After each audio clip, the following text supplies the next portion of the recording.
Cet homme n'est pas mon ami! Ce qui s'est passé avec ta copine n'a rien à voir Elle avec... s'appelait Sarah! Et c'était quelqu'un de bien. Elle serait toujours en vie si t'avais pas été là. Quand Michael se décide à lancer le défi, Whistler est tellement effrayé qu'il n'ose plus bouger. Le Shro avertit Michael qu'une fois le défi lancé, il est impossible de revenir en arrière. J'ai plus de raison de faire machine arrière. Alors vous allez combattre.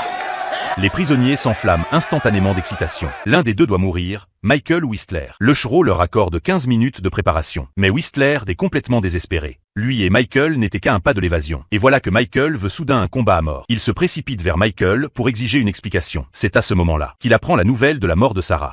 Maintenant on va sortir d'ici, je t'échangerai contre mon neveu. Ensuite je ferai tout pour retrouver ceux qui ont tué Sarah. Et ils vont le payer. En fait, le duel n'était qu'un leurre. Il compte profiter de ces 15 minutes de préparation pour s'évader. L'un des gardes a déjà été drogué. Ils n'ont qu'à attendre 3h13, quand le soleil aveuglera l'autre garde.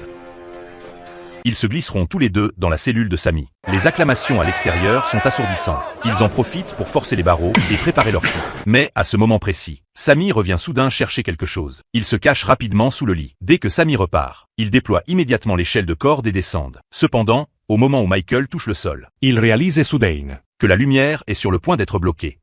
Y'a un nuage, remonte!